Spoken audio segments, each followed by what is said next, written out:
everyone get started now. I'd like to welcome you to this session on Iran, from development capital to domestic demand, the size of the opportunity.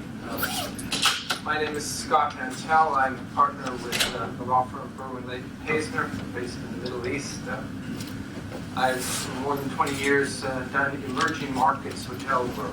The past 20 years in Russia, CIS, Turkey, and other regions, and now moving to the Middle East. And I'm quite excited about Iran because it's like a rebirth of youth, a return, going to a country that, like the former Soviet Union, was closed out in the wilderness for many years, and it's almost as the great American baseball player and malaprop Yogi Berra said, it's deja vu all over again. And I'm really, the opportunities are there. I'm going to turn to the panel and have them each introduce themselves and also give their connection, so to speak, with Iran. I'll start with Ali. Pleasure. First of all, thank you for making it to this maze and to this room. So it took us a good 20 minutes to get up here. Sometimes markets are the same, it's going to take time. My name is Ali Barhani. I run a strategic boutique advisory firm based in Dubai called IHIF. We're focused on supporting multinationals to enter the Iranian market and helping them with market entry strategy, post-entry growth acceleration, and we work very closely with our finance and banking and M&A partners in deal structuring. I'm a Persian by birth, a Canadian by having endured -35 for 10 years, and now live in Dubai. And before starting up IHIF, I was the head of corporate strategy and business development for Bosch and Siemens, directly managing the Iranian market, and before that, head of Philips for regional sales and business excellence. Can you explain, you describe yourself as Chief CWO? Well, 6 years ago when I set up the company, I found it very pompous to call myself CEO. And I was thinking about the brand promise of the company, and I said, to spark a new way of looking at opportunities and challenges, to engage the right human capital, because these days no one team can tackle a market or a region like ours, to navigate, and because coffee is the cheapest commodity in the Middle East, to weld and bring the results together. So I felt Chief Welding Officer as a self-styled title would be better than the CEO. So happy to answer any questions, and thank you for that. Hi, my name is Ruzbek Firuz. I'm the chairman of Turquoise Partners. We are an investment and corporate finance firm based out of Tehran. We've been managing foreign investment into the Iranian market now for the past 10 years or so. We're the leading foreign investor in the Tehran Stock Exchange. We manage over 90% of the foreign investment on the exchange. We've been investing in Iran across a whole range of sectors, and more recently, as the sanctions have been lifted and the situation of the country becomes normalized, we've become quite interested in the hotel and hospitality sector. So we've been looking at opportunities in that sector. Obviously, Iran is very underdeveloped when it comes to the hospitality sector, despite the fact that it's a big country, 80 million people, biggest market in the Middle East, and has considerable potential both for business travel as well as tourism, and I'm sure we'll be talking about that plenty during the panel. Ruzbek has a triple crown, so to speak, of educational degrees from Stanford, Harvard, and a Rhodes Scholar at Oxford. So I always joke that I ended up in the one country where that probably doesn't mean very much. I feel like a midget. I'm giant. Filippo Sona, I look after the hospitality practice of Collis International Middle East and North Africa, which is the largest consultancy by number and by volume of transactions assignments we do. We do go in excess of 107, 145 assignments on an annual basis. And, so that's scale operations. Fortunately, we were the first true international. When we talk international, people they got 500 offices worldwide, no one office just on the phone and one, across the road. And they went to Iran 3 years ago, working in Tehran, District 22, in a massive mixed-use scheme. And that led us to start building our name in the market and being a trusted advisor. Banks getting comfortable with us. And so now we are probably one of the very true international advisors that can operate in Iran. We are listed on the NASDAQ, as you all know, and we've been given clearance to work on it. And so we've been working about 7 to 8 projects today. For us, it's very challenging to engage. It's an interesting market, but deprived of any international advice for the last 10, 15 years. And so there is a bit of a learning curve from us first, and then and from our clients too. We recently won a big mandate on behalf of the Department of the Government of Iran to develop multiple hotels, or could be a development of multiple hotels. Nothing is, it depends on the outcome, which will take probably across all the market. If you look at the announcement we made recently about Media International, we opening a hotel, signing a deal in Salam Shah or Coop or 1 million, who are behind this, who are involved in this project. So somehow in some capacity. So we already put our name behind the big deals in Iran, and I think we continue to do so. I have commitment, full passion, dedication to develop the market to the next level. All right, I will keep this conversation, but I think I decided to do a few slides just because I think the familiarity with Iran might not be there. Some demographics: 80 million people, second largest, or Armenia's first largest economy in the Middle East, North Africa region. Very young workforce, tech savvy. You have 9 cities of 1 million plus, including Tehran with 8.3 million. Very urban population, well-educated workforce, second and fourth oil and gas reserves in the world. And then numerous World Heritage sites, both architectural and religious. Next.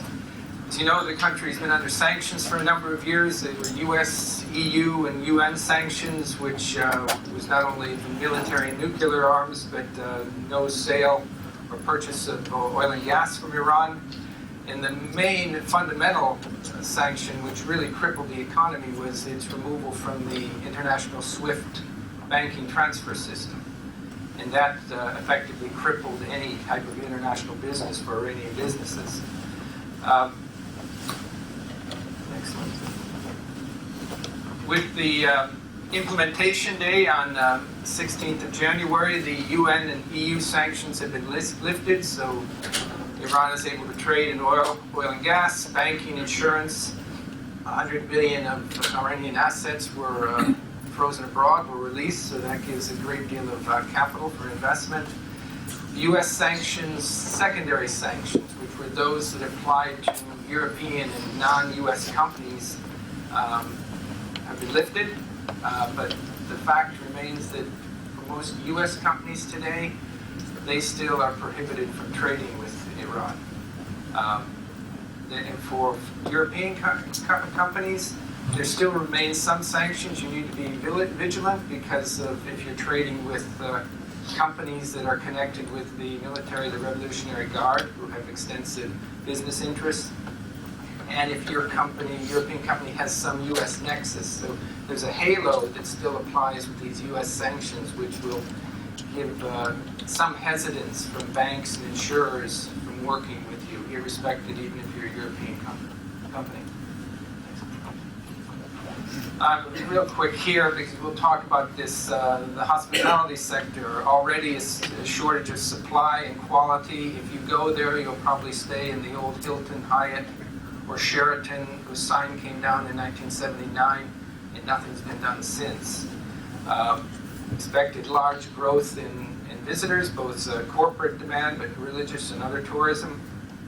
And Filippo mentioned the Media project. Core has also announced projects or has hotels open, as well as Rotana Group. And then this is just a picture. You can see it, a very large country in scope, and also a very diverse topography. The hottest temperature ever recorded, I think it was 72 centigrade, was in a part of Iran. But then also just right outside of Tehran, you see the mountains. You can even go skiing. So it's not a desert like you see in the UAE or Saudi. With that, I think I'll open up the panel with questions. First of all, Filippo, you're doing this country survey. If you could assess the current Iranian hotels market, the opportunities available, the sources of demand now and going forward, and then what locations you see as the hot spots. I think let's start with locations, which is I think is very important. Let's not forget demographics, and you have beside the usual one, which is Tehran and Mashhad, which is the most known. But there are 9 other cities that have got more than 1 million in demographics. So we're looking at geography and first and secondary cities that have got the same kind of sizes of Turkey secondary cities. They can have 22 cities, more than 1 million inhabitants. And Iran is the same, let's call it master plan. Exactly that. There's 9 cities with more than 1 million inhabitants, which is fantastic. And which means there's huge demographics, high catchment population, and good spending power. In terms of market, you can go from massive high average rates of Tehran on the top hotels, $50, $300, and just, if reported correctly, because another issue is the correctness of reporting in management, the way they do the profit and loss accounts. There's a degree of and lack of expertise, plenty of manpower, because they're all Iranian working in there, and very pleasant from an hospitality point of view. You go in the hotel, you flirt with Iranian hospitality, it's fantastic. Very warm, very passionate, and they will do anything to please you. That's what I find very warm when I go to Tehran or the other places. I stay even in small hotels, which is nothing much, than sometimes a 2-star hotel in Europe. But fantastic hospitality. All the way to $130, $140, in the Caspian areas or Salmanshah, in semi-mediocre properties, it can go up to $200, $250, it depends, of the properties, and the seasonality also very important depending where you are. All the way to a place just 30 minutes outside Tehran called Shemshak. Is a ski resort. It's a small budget hotel, with its own chalets. It's fantastic, but super expensive during the high peak season. I think it's almost 9 months, 8 months ski season, more or less, depending on how much is known. And this is excellent. It's accessible from Tehran, and again, it is occupancies can go on average. Let's take Tehran, about 65% is on average, but there are some hotels that are fully booked. You go in some other areas of Isfahan, is the most needed market in terms of hotels. You cannot find accommodations, like I said, with friends, because there's no hotels available. Physically, there's no asset enough to cater for the demand. So it is a market that is ups and downs. Even the government authority, they have a huge amount of data, but it's not organized. And the job we did, we had to sit in their offices, extract the data, put it together, look at the numbers, and it shows amazing numbers. How correct they are, is all to be seen, all to be tested. But good occupancies, in the 65, 70%. Some hotels again, Isfahan, is fully booked, and it's fine in some periods you can't get in. Simple as that. And you go to Mashhad, the holy cities, 24 million pilgrims on an annual basis, 1.8 inbound, particularly from the Shia communities, and the rest is domestic. And their average rate can go anywhere, very, very high in peak seasons, very high occupancies. The layout of the city of Mashhad, leading to the Imam Reza Mosque is fantastic. So it's like crosses the roads leading into the roundabouts or squares. So very good layout. Proximity to the mosque. The closer you are to the mosque, the higher the average rate is, and then the further you are from the mosque, still having a very good chunk average rate, but is the closer you are, the better it is, and the most expensive is the land. We did a project 600 meters from Imam Reza Mosque, and we wanted to buy 1,000 meters next door, and it was $5 million. To buy, and again, its prices are off the roof. I'll give you another. And that's a freehold, yes? Yeah. Freehold or leasehold? Correct, freehold. And I'll give you another picture of the potential of the market. 80 square meter in a ground floor in a building in Tehran, in a tower, a massive tower. There's only one, which is the one with the cone top, which is the tallest tower in Tehran. But for a shop, they wanted $105,000 a square meter rent. And the people that pay $105,000 per square meter rent. In District 22, a very large super regional, call it, Carrefour, would pay in the region of $27,000 to $29,000 per square meter rent. And but just to give you an indications, people like Carrefour in Tehran, which is a retailer development, makes the combined turnover of all the Carrefour in Dubai. So just to give you an idea, and Carrefour more of the Emirates, I think the Carrefour in Dubai makes the likes of 45 to 50% of Carrefour turnover worldwide. So imagine one in Tehran makes the combined turnover of all the Carrefours in Dubai. So a huge amount of money. Hence the reason they can pay this kind of rent per square meter. I thought it was a joke when he told me $105,000 per square meter rent. I said, come on, you must be joking. And I went around in secondary area. We don't talk prime street frontage, but then we're talking some serious amount of money. We are talking in a market which has brands, because you have a Calvin Klein, there are some brand new brands, you have even, any food chains in there. Not necessarily fast food, but food chains, is, you have them, not all of them, some of them have fashion brands. But on the hospitality market is strictly in need of hotels. On the retail, desperate need of retail, tenant mix, planning, development advisory. Majority of malls, they develop a lot of small units and they sell it individually, so there's no real tenant mix strategy. It's all over the place, and while we have proper tenant mix strategy, you extract some serious money out of malls, and incredible. The retail market is fantastically strong. So imagine it combined with a nice hotel in a mixed-use scheme, what you can generate, some serious return on investment.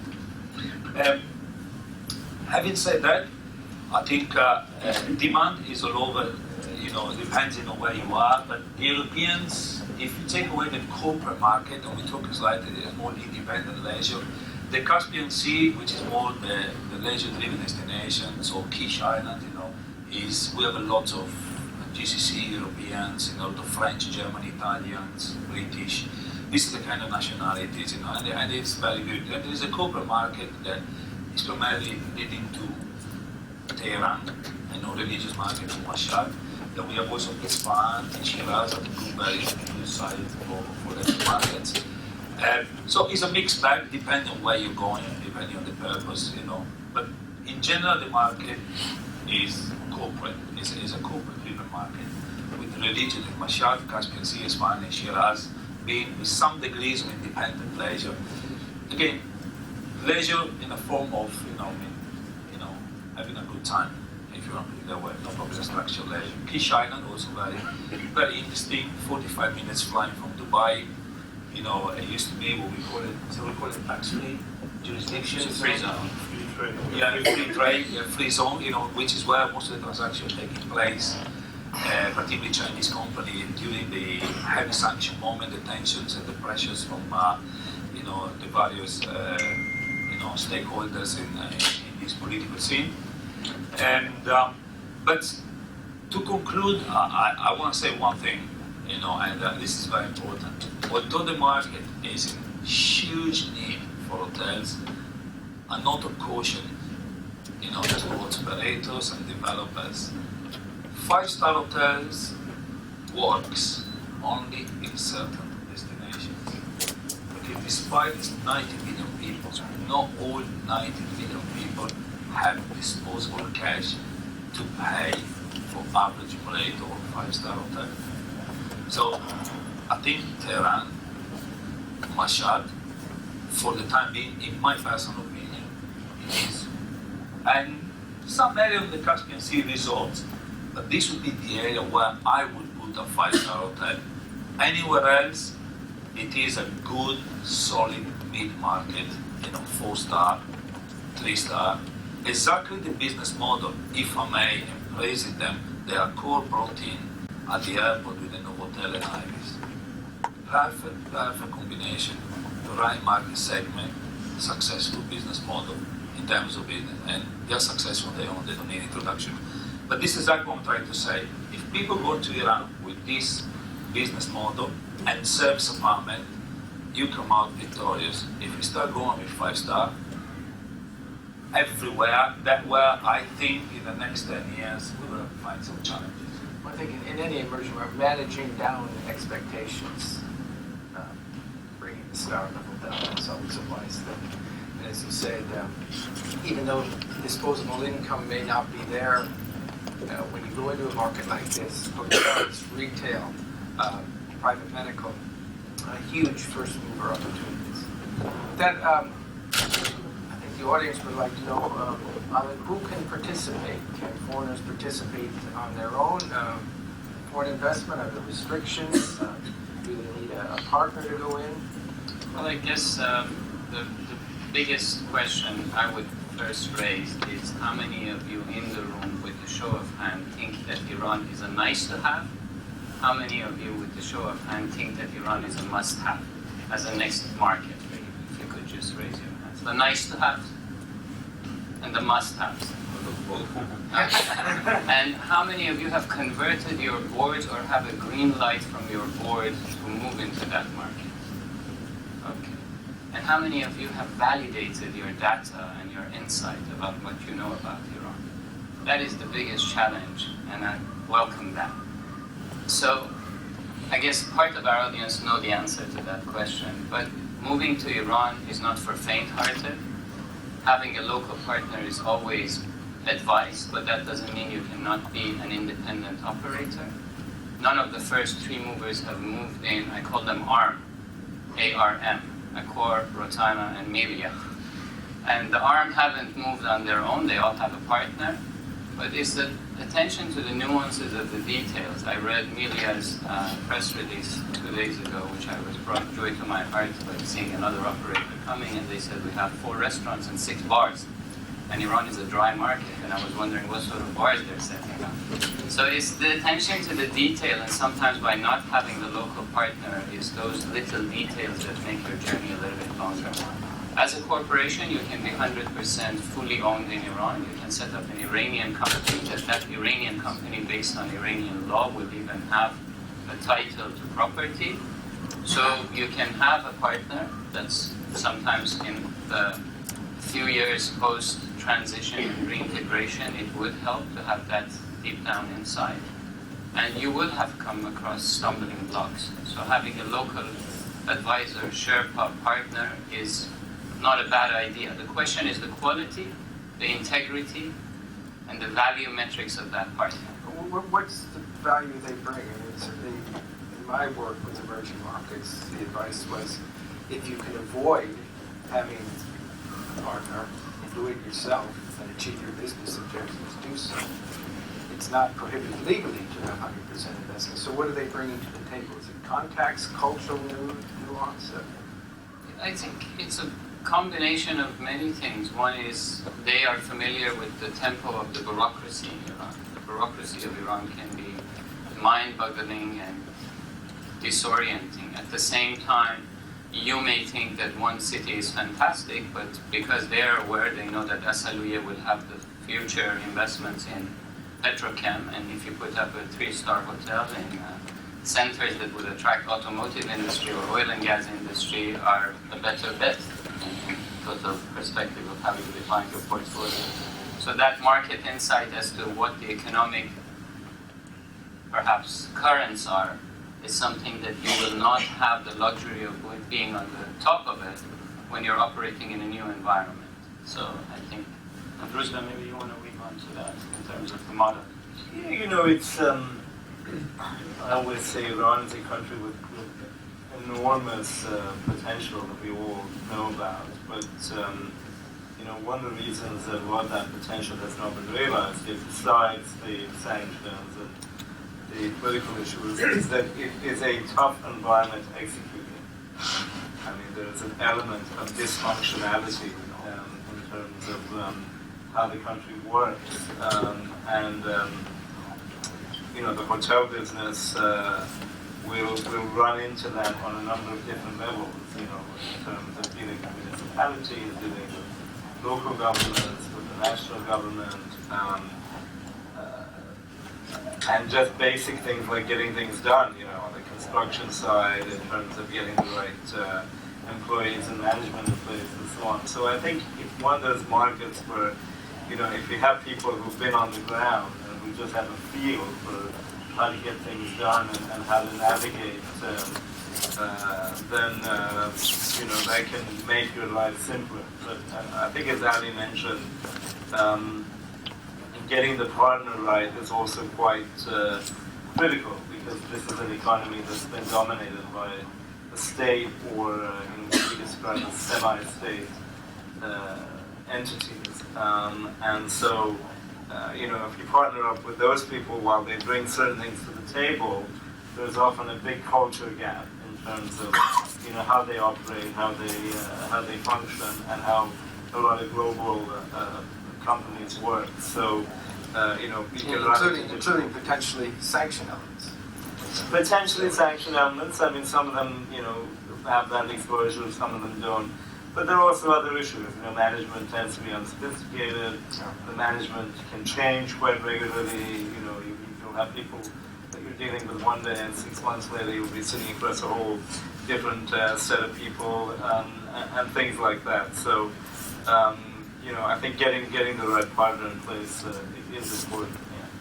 I'd just like to add to what Roosevelt said and to contextualize it. 1979, the revolution happens. Then we had 8 years of war. Then we had ebb and flows. Then we had the sanctions. So if you look at other economic sectors from automotive, steel, cement, manufacturing, food and beverage, you will be surprised to hear the capacities and what the rankings of Iran are regionally and internationally. So getting construction material is easy. Getting the best tiles from our tile producers is the easiest thing.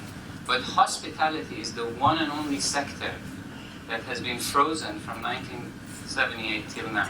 Sometimes when I'm sitting in Hilton, Estelle, I'm looking for Elizabeth Taylor to pass by, because the decor is exactly as it was in 1979. And as Filippo said, some properties have changed. Hyatt now, Grand Azadi, was renovated by Chinese. But the gaze is westward, so Iranians are familiar with that brand equity. Still some taxi drivers say Hyatt, Hilton, you know, Sheraton. So I think, that is there as much as Kleenex is there and Tide is there. The question is, do you want to come back with a 5-star hotel, or you want to come up and scale up? And for that scaling up, the biggest missing link is the development capital. So a lot of you are operators, fantastic. A lot of Iranians have the best properties. Who's going to pay for that beast to come up?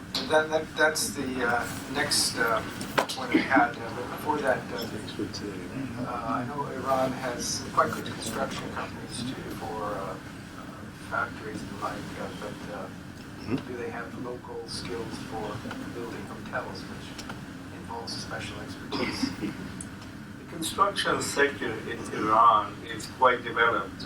It's the biggest sector in the economy, and you know, people are often surprised when they come to Tehran. Tehran is a pretty modern-looking city, so you know, it's not people often expect it to be much less developed and modernized than it actually is. So, you know, Iranian builders, particularly the big builders, are very accustomed to building, you know, skyscrapers, you know, large buildings with all the amenities and so on. But I think the challenge of Iran is because we haven't had the international groups, and because, you know, the country hasn't really been integrated into the global economy, you need people there who can basically provide the framework so that everything is done to an international standard. I think once that is in place, the ability of contractors in the country to get it done should not be an issue. But I think it's a question of making sure that you have people there who have the know-how in terms of the requirements. That technical assistance is a great component of it. One of the funniest things I hear from a lot of operators, we published 3 white papers on Iran hotel and hospitality sector, which were very well received and launched back in IHIF, is that how are we going to get our money out?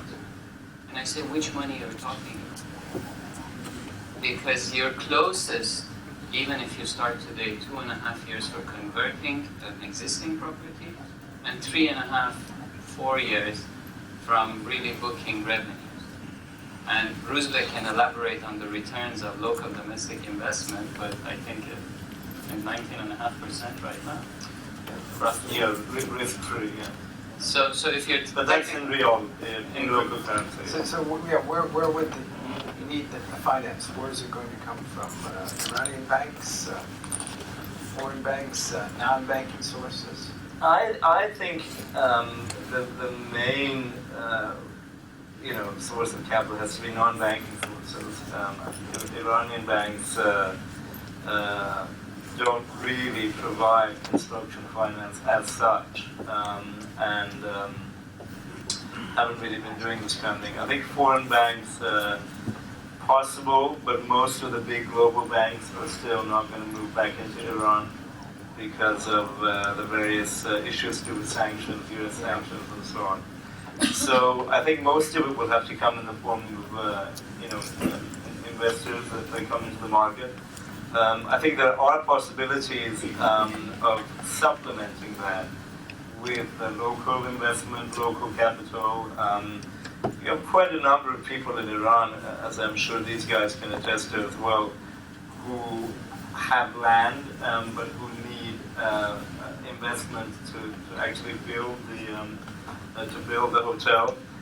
So there are ways of constructing the deal. I think there may be ways of raising money locally, but I think what we really need, as Adi mentioned, are investors who basically, and most of the, many of the big global operators, as you know, have been coming into the country over the past few months. So there's no shortage of operators now who are willing to run these hotels. I think the key missing piece is finding global investors who are willing to invest in the hotel sector. I think it's also important to put into context exactly what we're saying is this one, that if you are a non-regular customer, you know, I think finance available from local banks have an interest of 23%. So it's a non-starter from the beginning. You know, Weren't you saying that the term is 1 year? So if we'll reconsider each year. That's you know, and then again, if you are a regular customer, you know, then that banking sector is fragmented. I think in some of the banks probably have liquidity problem. There's been some consolidation of 2-3 banks, which was pushed by the central bank into consolidations, you know, because they were drying up the finances of the bank, and these people end up with really unfinished real estate portfolios of about $8 billion. So we're talking some serious amount of money stuck into 20% construction, 30% construction, and they don't have the money to finish it. And this is one aspect, so very high interest rate. Also, there's another cultural aspect which is quite interesting. And I would say, if you want to put a time frame, exactly what Ali was saying, take Nigeria as the time frame from signing a management contract and delivering. I think if you get something done in 5 to 6 years, it's an achievement in Iran. Today, tomorrow, faster. I'm not concerned about the skills of the people on the ground, because if you look at infrastructure development in Tehran, I think they're much better than the US. You know, they have highways on like one on top of each other. Every place is better in infrastructure than the United States.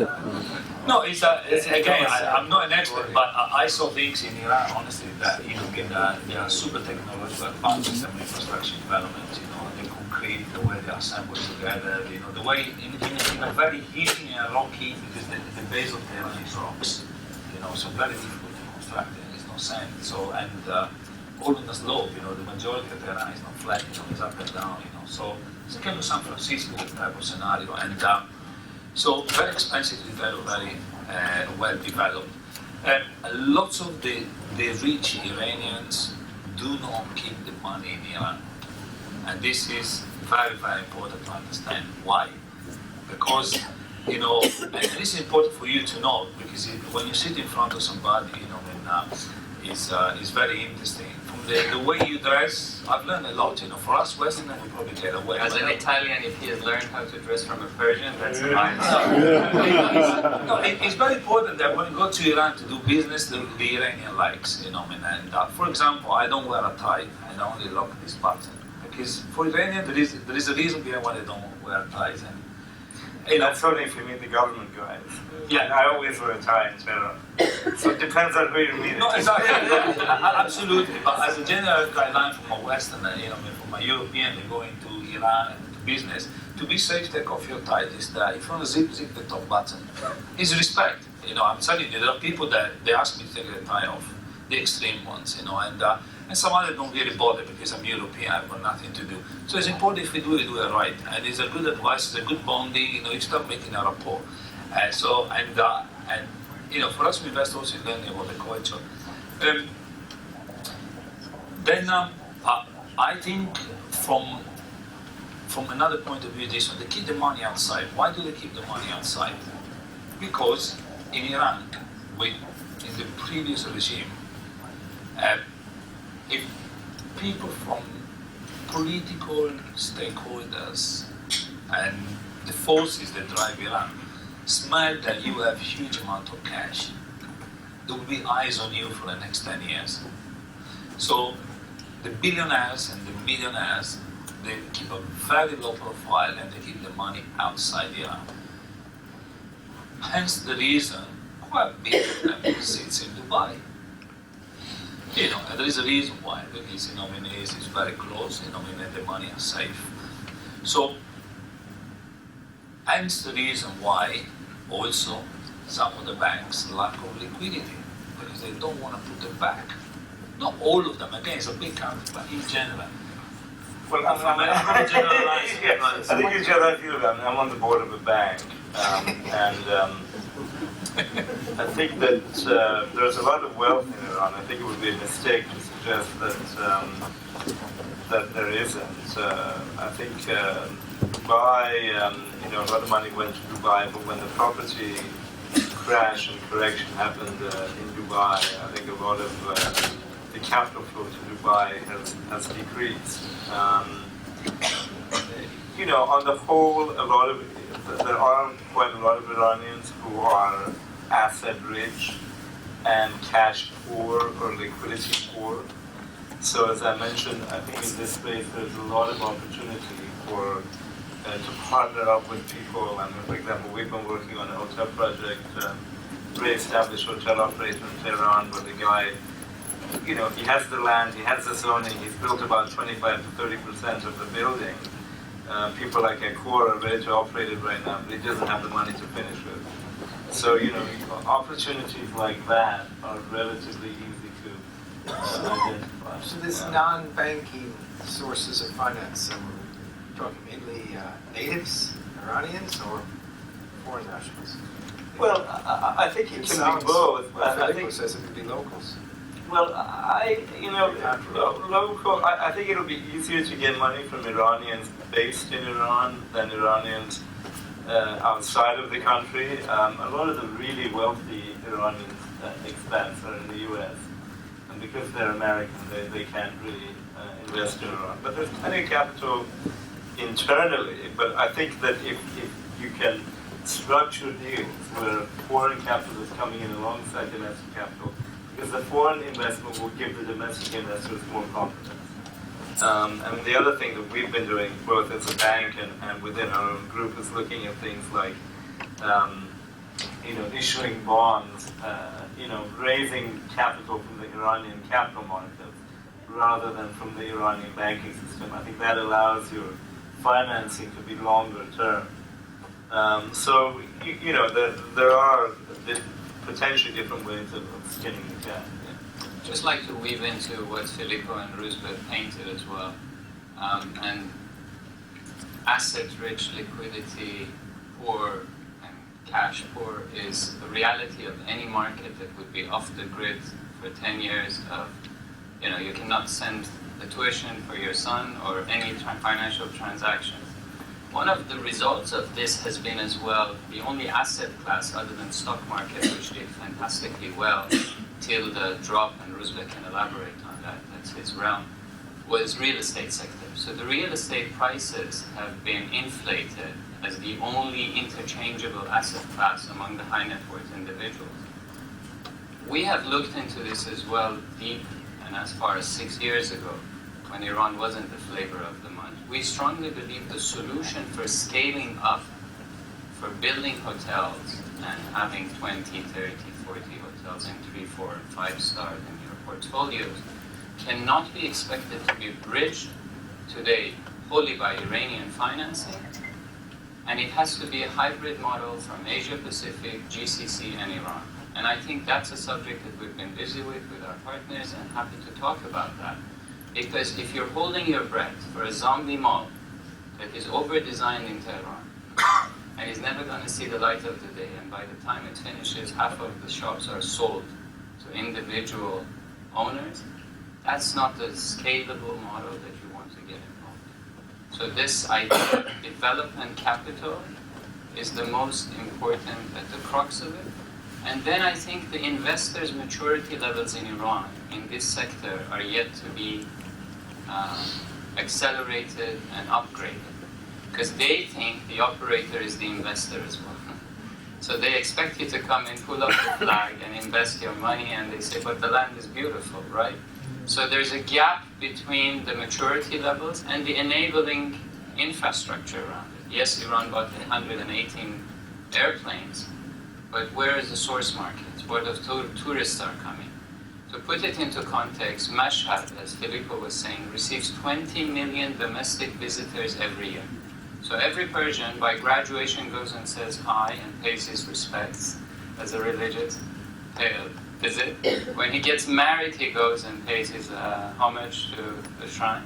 When he gets divorced, he goes, and when he has a son, he goes. So in a lifetime, a Persian would go 5 times to Mashhad. That's a consecutive, reliable number. 2 divorces. 2 divorces. But what I want to put into context as well is the number of days we have in Iran. This may shock you and you may change geographies. 25 public holidays, 1 month paid leave, and Thursdays and Fridays are officially off. So if you add that up, it's 159 days of the year that one way or another we have time off. And what are you going to do? Sit in the car, either go to Karaj or go to Shemshak or go to Caspian. So the story of your occupancy rates as well is a domestic story. So how much do you know about your Persian guests? These are the questions that we have to ask. What sort of toilets do you have to have? You know? So. Any questions right now for any of the panel? Yes. I have very simple 2 questions. Speak up a little bit. How do you pay when checking out of the hotel? Today. Yeah. Today there are a few hotels that have their systems integrated before sanctions through service providers that accept Visa and MasterCard, as crazy as it may sound. Maybe 1 or 2, there are, and some of you have stayed at them. The rest is paid in cash. So when you come in, you buy currency and you pay it, and you pay cash. And my second question, is there any notion when the state will start selling old hotels? Let's say Lalek? Well, I guess Roosevelt and I have both view on that, and I'll let Roosevelt to jump in, and then I will share my 2 cents on the old hotels. I think they are, it's open to discussion. The question is whether it is more, makes more sense to buy one of those hotels and refurbish it, given the enormous amount of work that needs to be done, as opposed to building a new hotel. So by the site. What's the size, average size room? What's that? What would be the average size room in some of these? Average size room. 30, 35 square meters. They were designed all in 1979. I think what is peculiarly amazing about these 5 hotels, and I think you agree, is the site location. Still that Hyatt property is the best location. Still that Hilton is the best location. Doesn't matter. And yet you find a fabulous piece of property in a corner of Tehran. It takes you an hour and a half to get out of that to get to a highway. So I think their inherent value is in their site location.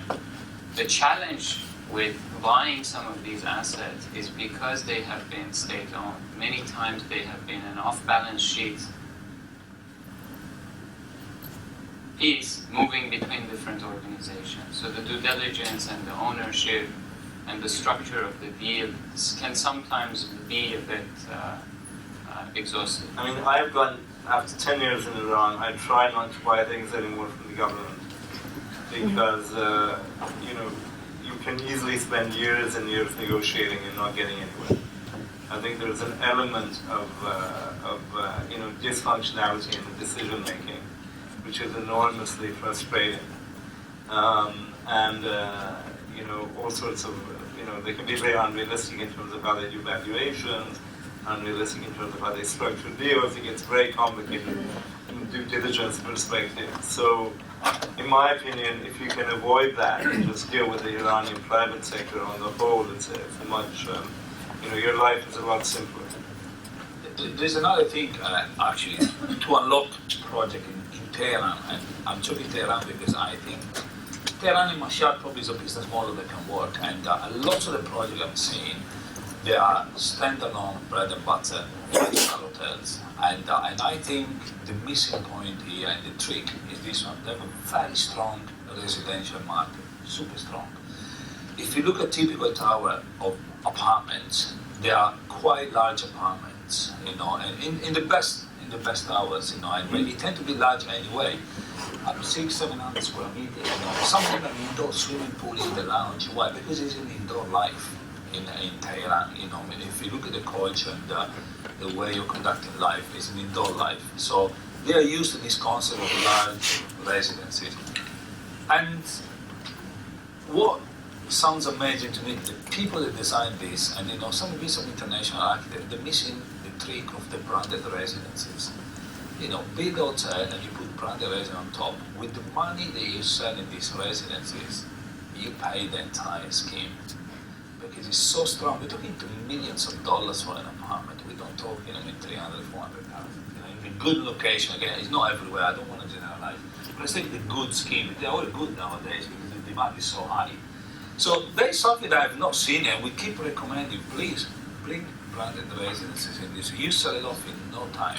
With a good business model, with a good design, incorporating, you know, pay attention to the food and beverage, you know, and think where you are, in terms of concept, very, very important, you know, although they're open to anything, you know, Iranians are very well traveled, they're to travels, you know, worldwide in this situation, so they are sophisticated audience, but not all of them, because if you go around Tehran, majority of Iranian restaurants.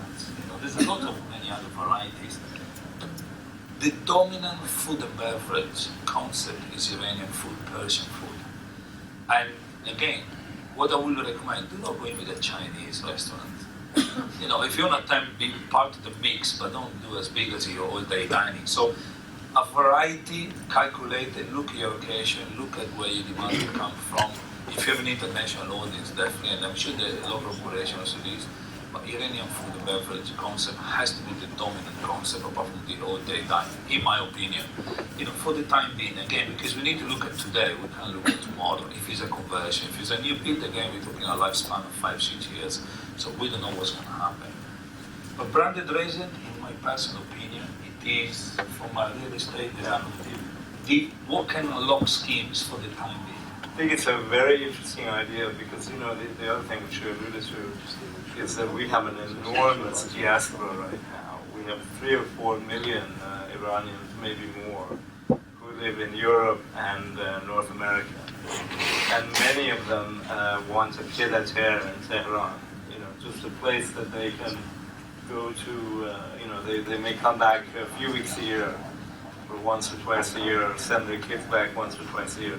So that kind of concept where they can, when they're there, they can have good service, and when they're not, they can generate some income from it. Could be a very interesting model. The other point I'd make is that only recently, in the past couple of years, we've had for the first time luxury restaurants in Tehran. And a few of the most famous ones are always packed, because it's a big city, a lot of rich people, a lot of foreigners. And this segment of the market has been completely neglected. And so people are looking for a place that's, a very nice place to go out for dinner or take their guests or whatever. So I think there's a lot of potential in that segment. This is a cultural comment, just people I've talked to, that the diaspora, particularly the young diaspora, want to return to their country and rebuild it. Where I came from, in Russia, anyone who left, they never came back. I have friends who've been out since 1989, and they're complaining, how can you live there? They've never been back in 30 years. Yeah. It's different. Yeah, it's for people who know Iranians, but they have a sense of it, the Iranian cultural identity is very strong. And even people who've been living in the West and so on, or have kids, that connection with the culture and the country is there. I mean, I left Iran at the age of 7 and hadn't gone back in 20 years when I went back the first time. So, no, and I think we see that a lot. I mean, now that the situation is beginning to normalize, we get tons of people, who send us resumes or tell us that they want to come back. So, I think there's definitely that pull. Any other questions? Yes, gentlemen. My name is Richard. I'm from GSF, German International Cooperation Agency. We have been invited by ICHIF, the Iranian Cultural Heritage and Tourism Organization, to explore the possibility to advise them on sustainable tourism development. My question is, and they're talking about all these big figures, 100 units in Iran. We have seen enormous projects such as the Iranian land, that's 4.5 billion investment from private Iranian capital. My question is, for this purpose, we need a good cooperation between the private sector and the public sector giving licenses, defining where to invest. How do you see this role distribution between ICH and other public actors who have an influence in defining where to invest and the private sector? Is there a good cooperation, or is there do they not even talk? From an outsider point of view, and in my experience that I've been there, then probably these guys are being more locals than I am. They can add a bit more. But what I've seen is that there is fragmentation at the moment, in that way. Like on the tourism sector, there is various companies, even the ownership of assets were in all different vehicles, so there was no one central control. So, and some of these agencies, they form under the same ministry, they talk to each other, but I don't think they talk to each other, in that way. So it's very fragmented. So, and there is a degree of reorganization taking place, slowly to keep up with what is needed. But, and also very important to understand the fact that, talking to government officials is very sensitive. And the reason being is because I'm trying to put it politically correct, if you talk to this guy, you need to talk to the next one, next to him and the one next to him. So everybody's on the same page, so there is no conspiracy theory behind your approach. Keep it open, keep it to everybody, so that everybody's on the same page. And very, very important, because you don't want to isolate people.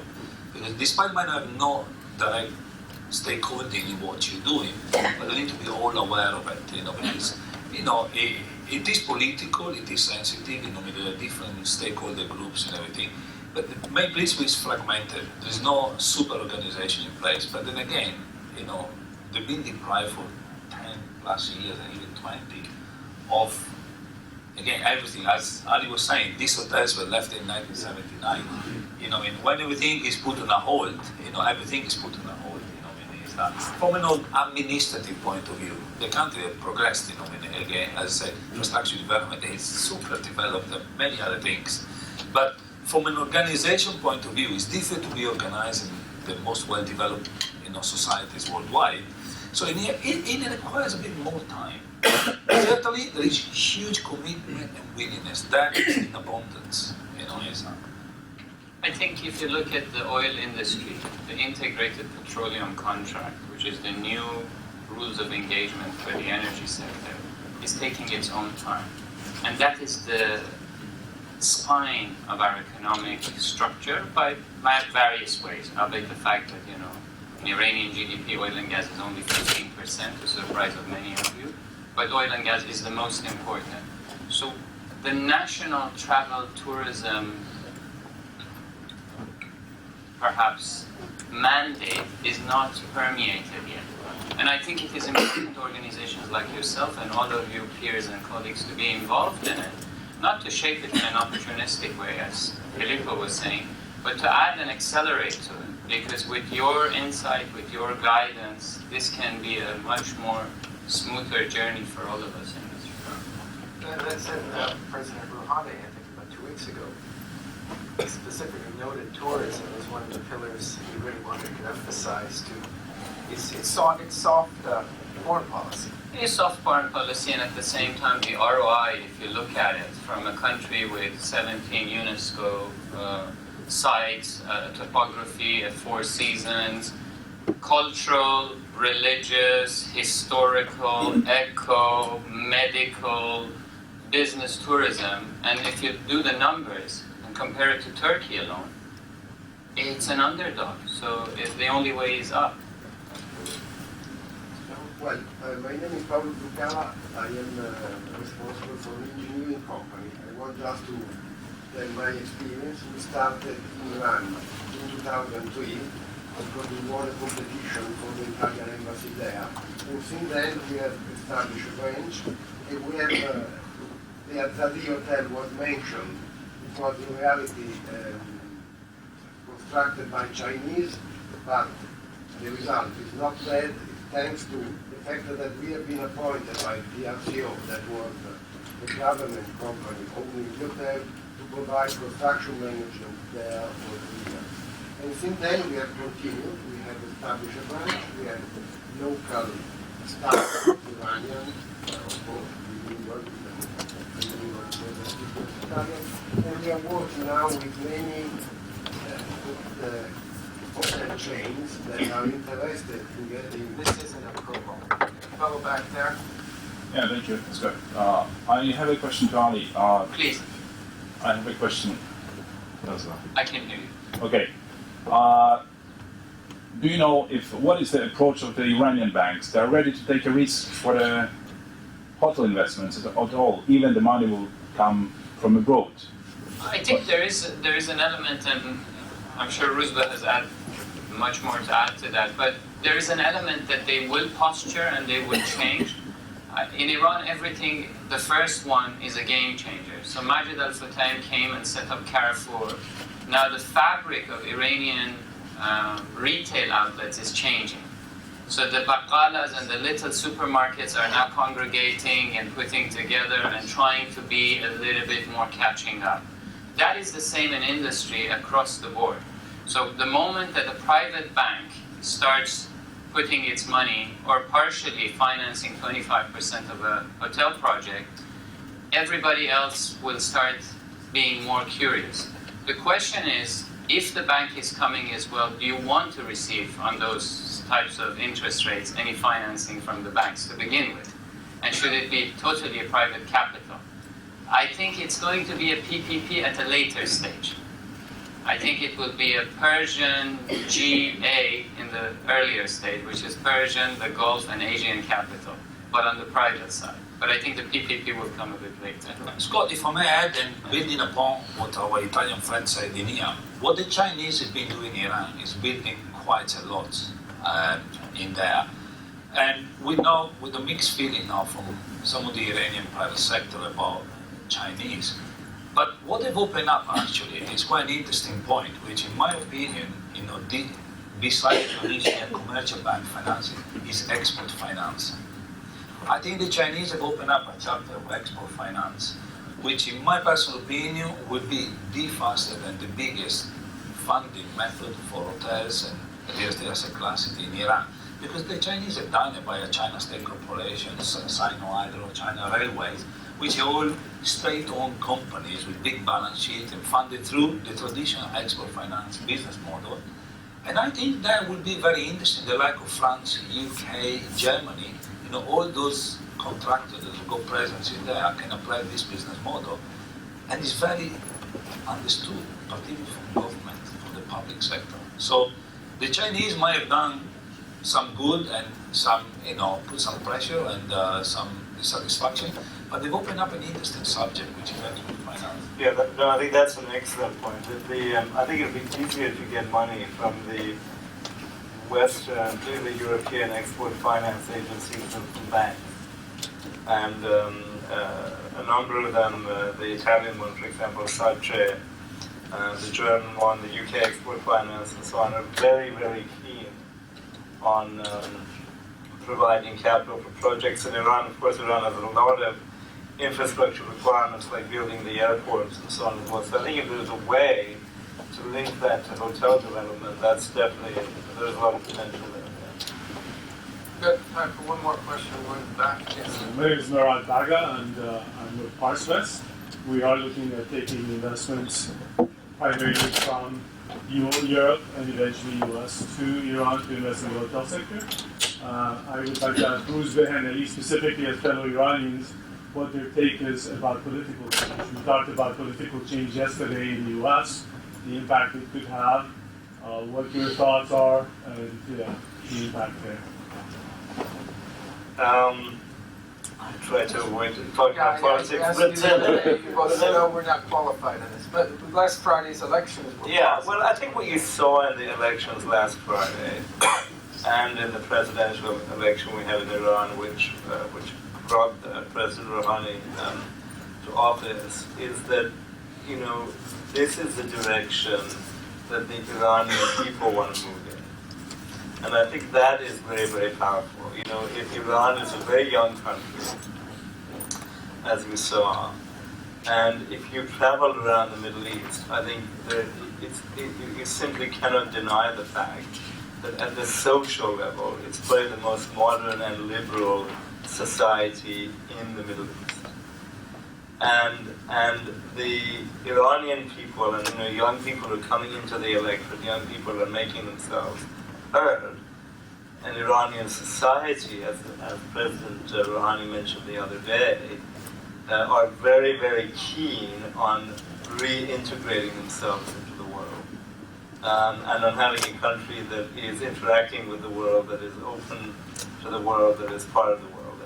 I have absolutely no doubt about that, having obviously lived there now for the past several years. And I think that is a very, very powerful force and will increasingly assert itself, in terms of the orientation of the government and the foreign policy of the country. Right, we're almost out of time. Quickly, 20 seconds each. You each give a takeaway on investing in hotels in Iran. Starting with you, Filippo. Your advice to the audience. Key things. Bottom-up approach. Start with your mid-market and go into the 5-star, and build your network of hotels in at least the 5 key main cities, in terms of, the names mentioned before. And the reason being is because there is no clear air connectivity yet, hence the reason they're buying on this plane, because we have the domestic airspace. And so with a good network, you will be able to capture a lot of the demand domestically. and invest in human resources, in training the people, in who is really hospitality management. Well, as I mentioned, I think there are very interesting opportunities to be had in terms of partnering with people who can, for example, bring the land. So, you don't need to look at the investment in terms of from 0 to 100. And I think that there are quite a lot of opportunities of that kind. I think the other point I'd make is that, obviously it takes a while for people to get to know Iran. Given all the issues the country had, that's quite understandable. Having said that, I suspect that whoever moves more quickly will get the best, will get to pick the best opportunities because, it's a city that has limited number of sites given all the population and all the construction that's taking place that are still quite prime.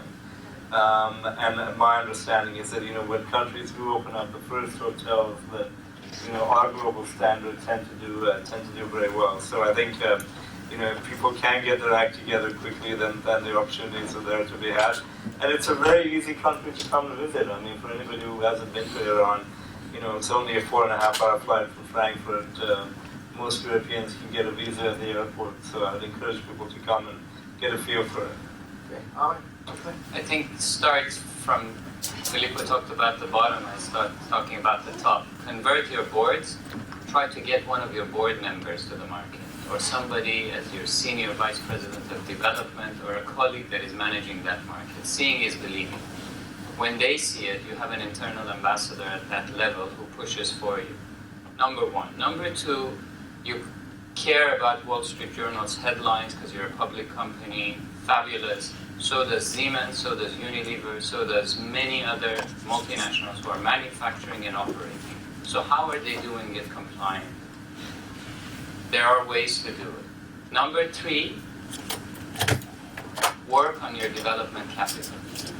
That is, you come as an operator, you don't have to invest. But by being able to think about what are your resources, your legacy historical resources, relationships in GCC, in Asia Pacific, etc., and reaching out to the people who can support you is the most important thing. Anybody who tells you Iran is a walk in the park is unkind. Anybody who tells you you cannot have a compliant, rewarding business in Iran is dishonest. Identifying the right person who tells you the difference is the name of the game. Thank you very much.